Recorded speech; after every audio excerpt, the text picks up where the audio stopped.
రూపాయలు పెట్టి పెట్రోల్ తీసుకున్న మీరు 10 పైసల అగ్గిపెట్టె తెచ్చుకొని అగ్గిపెట్టె రావుదే త్యాగమైతే నిటారుగా నిలబడి తెలంగాణ కోసం ఆత్మ బలిదానం చేసుకున్న శ్రీకాంతాచారి త్యాగాన్ని ఏమనాలి?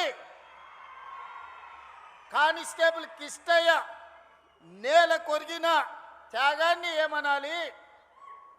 ఉస్మానియా యూనివర్సిటీ గేట్లని తన్ని వీర మరణం పొందిన యాదయ్య త్యాగాన్ని ఏమనాలి? ఒక ఈశాన్ రెడ్డి, ఒక వేణుగోపాల్ రెడ్డి త్యాగాన్ని ఏమనాలి? 100 రూపాయల పెట్రోల్ మీద చల్లుకొని 10 పైసల అగ్గిపెట్టె తెచ్చుకొని అగ్గిపెట్టె రావు. నువ్వు 10 ఏళ్ళు మంత్రిగా ఉంటావు, ఆర్థిక మంత్రిగా ఉంటావు, సాగునీటి పారుదల శాఖ మంత్రిగా ఉంటావు, వేల కోట్ల రూపాయలు నువ్వు దోసుకుంటావు. ఉద్యమం ముసుగులో ఫామ్ హౌస్లో ఉన్న వాళ్ళు అధికారాన్ని చెలాయించి 69,000 కోట్ల రూపాయల అప్పులో ఉన్న తెలంగాణను 8,11,000 కోట్ల రూపాయల అప్పుల ఊపిలో ముంచి ఈ తెలంగాణను శాశ్వతంగా 10 ఏళ్లలోనే 100 ఏళ్లకు సరిపోయే విధ్వంసం చేసిన మిమ్మల్ని ఏమనాలి?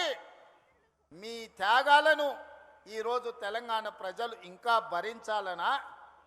మీ దోపిడీని తెలంగాణ ప్రజలు ఇంకా సహించాలనా అని నేను అడుగుతున్నా. కానీ చివరిగా మీకు ఒక్క మాట ఇవ్వదలుచుకున్నా. మళ్ళొచ్చే ఎన్నికల లోపల ఎస్ఎల్బిని పూర్తి చేసి కృష్ణానది జలాలను నల్లగొండ నేల మీద పారిస్తా. మీ పంటలు పండించే విధంగా 100% ఎస్ఎల్బిసిని పూర్తి చేయడమే కాదు, డిండి ప్రాజెక్టును పూర్తి చేయడానికి సంపూర్ణంగా నేను సహకారం అందిస్తా.